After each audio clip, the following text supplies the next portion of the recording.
السلام عليكم ورحمة الله وبركاته.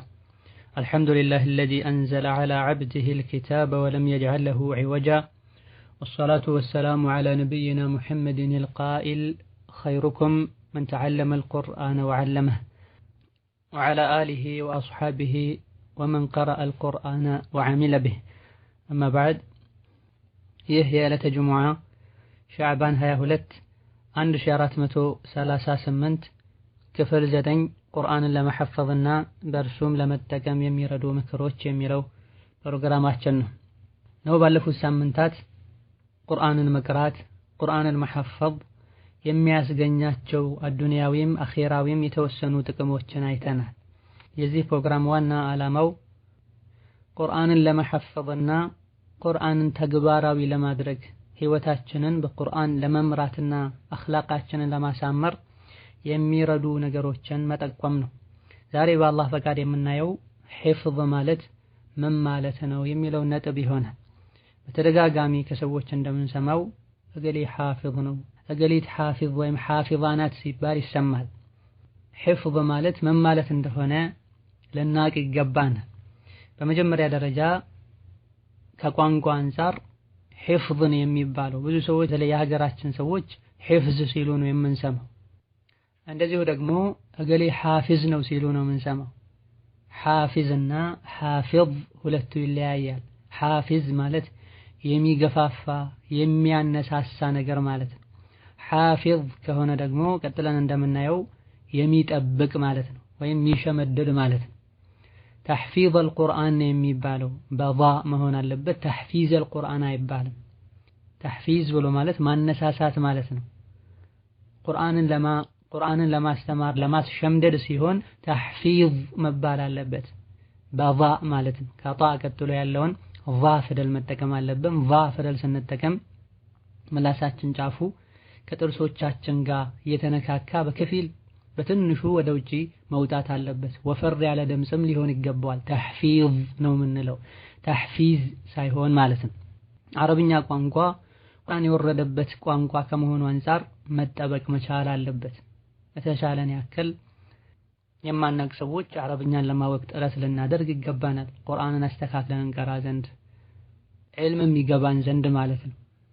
የሚያውቁ ሰዎች ደግሞ መኻሪጀል ሑሩፍን ሊያስተካክሉ ይገባቸዋል። ፍላን ሐፊዘል ቁርአን ነው የተሕፊዝ መርከዝ ተከፍቷል አይባልም። ተሕፊዝ ሐፊዝ ነው መባል ያለበት።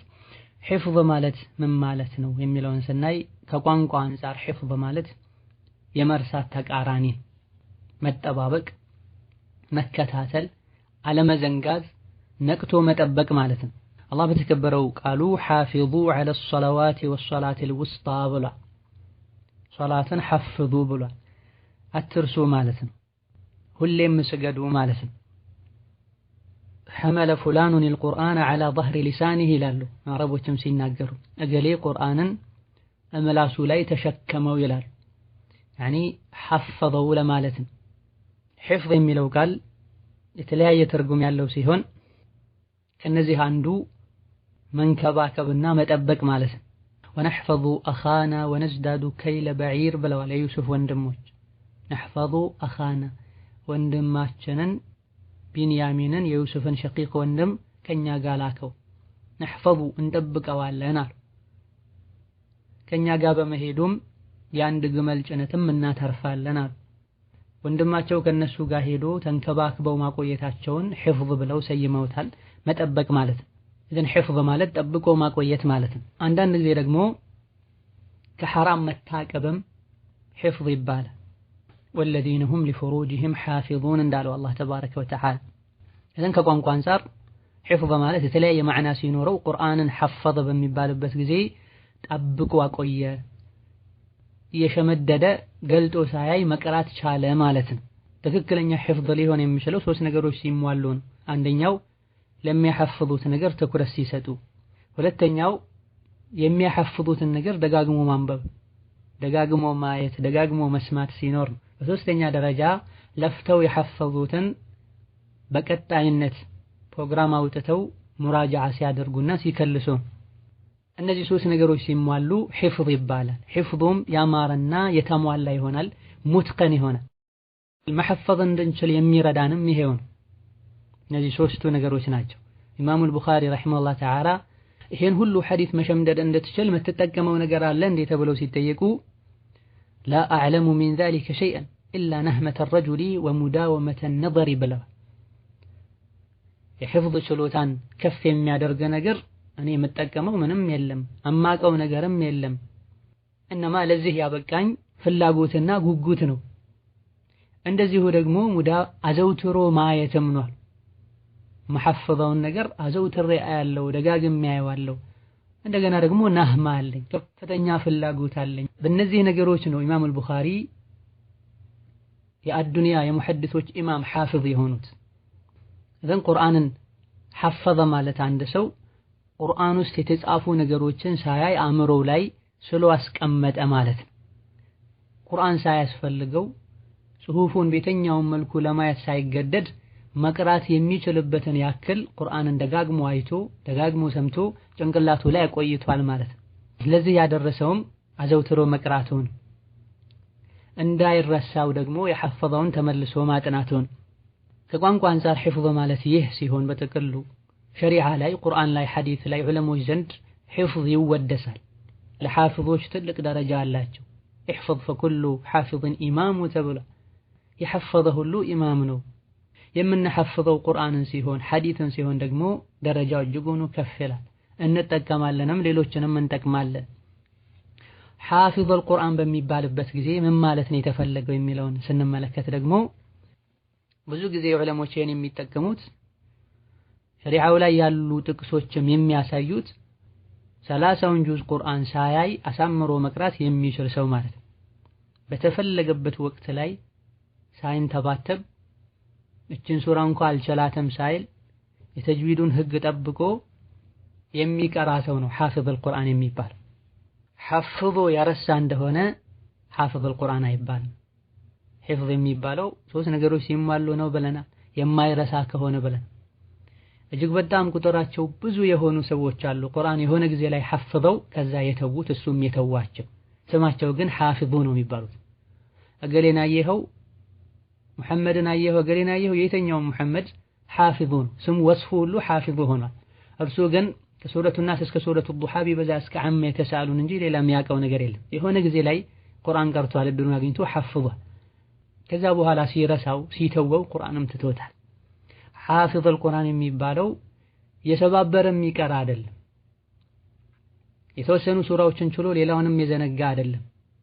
የሆነ ወቅት ላይ ሐፊዝ የነበረ ምናልባት ኢማምም የነበረ ከጊዜ በኋላ የተወውና ቁርአን የጠፋውን ሰው አይደለም። ሐፊዝ አልቁርአን የሚባለው 30ውን ጁዝ ቁርአን ቅራ በተባለበት ጊዜ በፈለገው ጊዜ ከፈለገው ሱራ አንዱን መርጦ ሌላኛውን ሳይተው መቅራት የሚችል የተጅዊድን ህግ ጠንቅቆ የሚያቅ ማለት ሲሆን ሐፍዞ ሲያበቃ ሙራጃዓ ማድረግ ደጋግሞ መቅራትን ትቶ ያረሳው እንደሆነ አልያ ደግሞ ከቁርአን ውስጥ የተወሰነውን ክፍል የተወሰኑ አጅዛዎችን ቸላ ያለ እንደሆነ ይሄ ሐፊዝ አይባልም። ሐሚል አልቁርአን የሚለውን ሐፊዝ አልቁርአን የሚለውን ሸረፍና ማዕረግም ሙሉ በሙሉ አያገኝም። ነሐም በሐፈዘው ልክ የራሱ የሆነ ደረጃ አለው ማዕረግ አለው። የተወሰነ ሐፍዟል ሊባል ይገባል። የሆነ ጊዜ ሐፍዞ ስለነበረ ወይም የተወሰኑትን ስለሚያውቅ ብቻ ሐፊዝ ነኝ ሊል አይገባውም። ሰዎችም ሐፊዝ የሚለውን ወስም ሊሰጡት አይገባም። በሁሉም ነገር እውነተኞች ልንሆን ይገባናል። የሕፍዝ ሌላኛው ትልቅ ማዕናና ትርጉም መተግበር ማለት ነው። ፍላን ሐሚል አልቁርአን ነው ሐፊዝ አልቁርአን ነው ሲባል ቁርአንን ተግባራዊ ያደርጋል። የቁርአንን አኽላቅ ተላብሷል።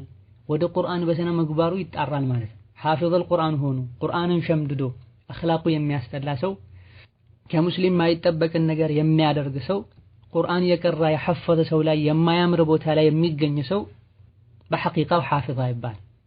ቃሉን ቢሸመድድም ቃሉ የሚያዘውን ነገር ተግባራዊ አላደረገም።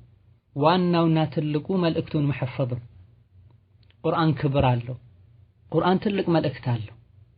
ቁርአን የቀሩ ቁርአን የሐፈዙ ሰዎች የሚሰርቁ ከሆነ የሚዋሹ ከሆነ ሶላተል ጀማዓን የሚያሳልፉ ከሆነ አልፎ ሁሉ ቤት የሚሰግዱ ከሆነ ከተቃራኒ ጾታ ጋር ያላቸው ቀረቤታ በሸሪዓው የሚከለክለው አይነት ከሆነ ሰዎች በሐራም እየሳቁ እየቀለዱ ሐራም ያዩ አብሮ ከነሱ ጋር ሚዝናናና መስመርን የሚለቅ ከሆነ ቁርአን መሐፈዙ ምንም አልጠቀመው። አልፎ ሁሉ የቁርአንን ክብር ሊነካ ይችላል የሱ ሁኔታና ባህሪ። ቁርአን ሐፍዞ ከዋሸ ቁርአን ቀርቶ ዝሙት ላይ ከወደቀ ቁርአን መቅራት ፋይዳው ምንድነው ይላሉ ሰዎች። ችግሩ ቁርአኑ ላይ ይመስላቸዋል። ችግሩ ግን ያለው እሱ ላይ ነው። አኺር ዘመን ላይ ወንዱም ሴቱም አዋቂውም ህፃኑም ባሪያውም ሁሩም ቁርአንን ይቀራል፣ ንባቡ ይቀላል፣ ስራው ይከብዳል ብለው ነበር ሱሐባዎች ረድዋኑላሂ ዐለይሂም። ይሄን ዛሬ እያየ ነው። ሐፊዝ ለመባል ብቻ ጥረትን ያደርጓል።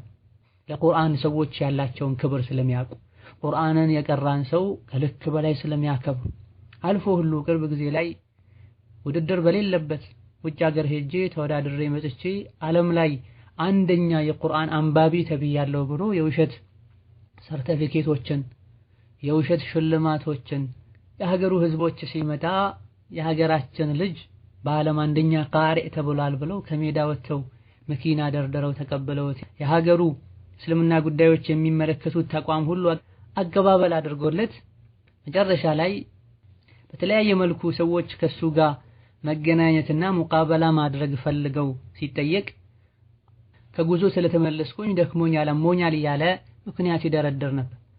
ኋላ ላይ በስንት መከራ አንዱ ተሳክቶ በዛው አጋጣሚ ቁርአን ቅራ ሲባል ለአንድ ወር ረፍት አድርጋ አትቅራ ተብያለሁ እያለ ሰዎች ላይ ተጫወተ።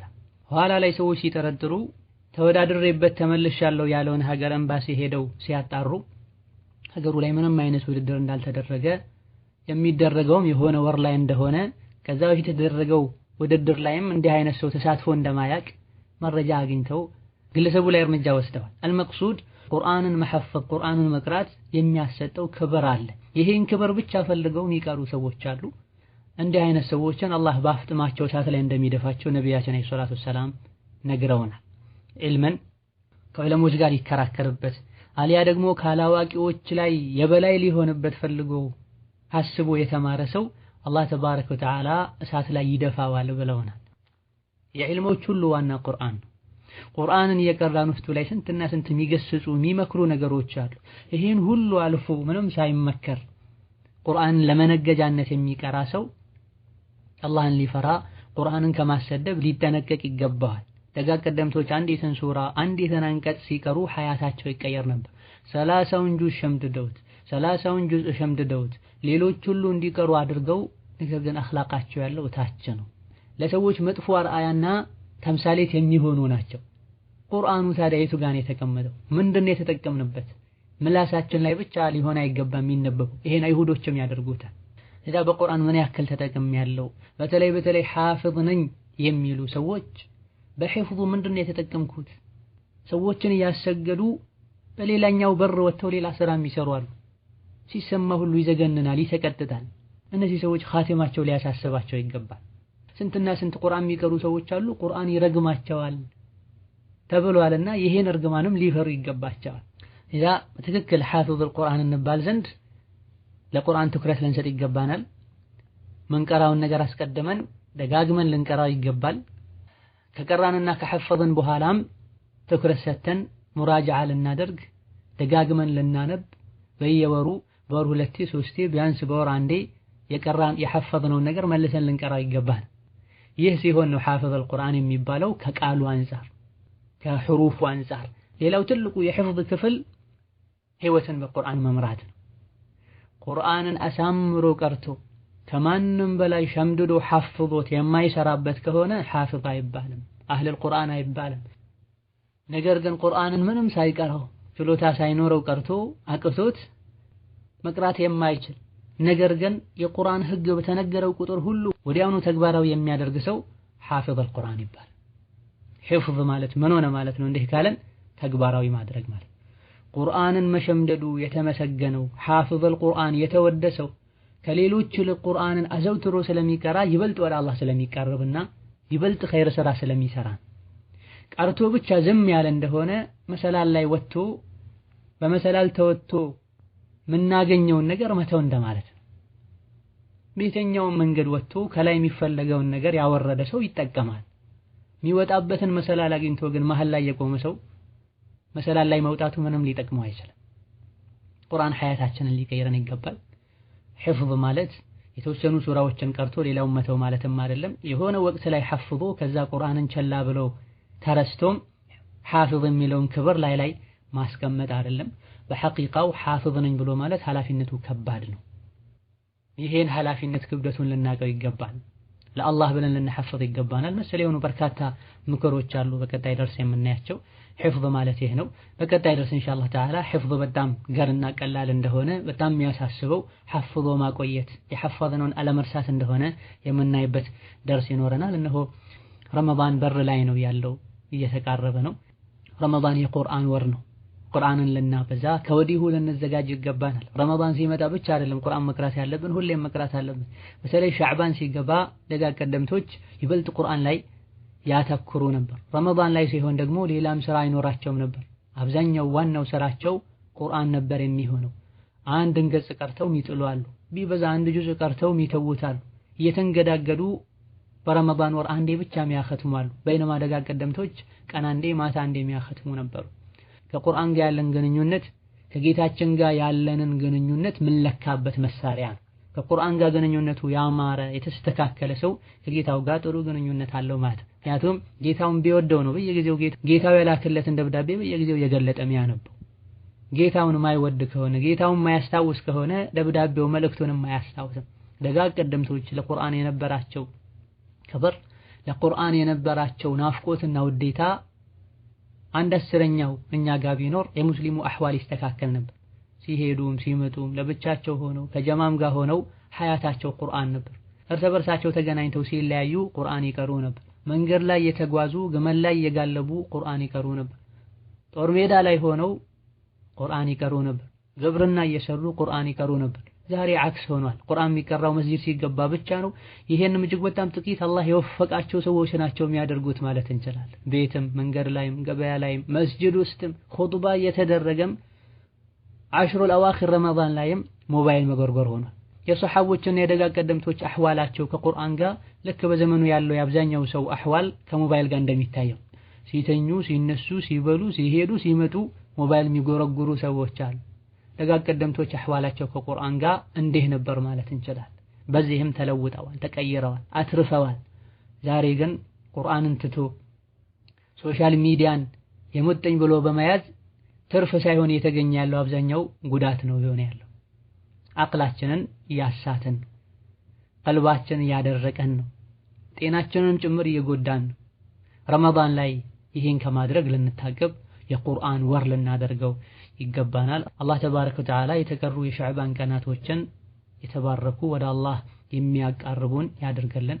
በሰላምም ረመዳን ደርሰው በአግባቡ ጾመው ረመዳን ከሚመሰከርላቸው ባሮቹ ያድርገን። እነሆ ዐላ ኩሊ ሸይኢን ቀዲር።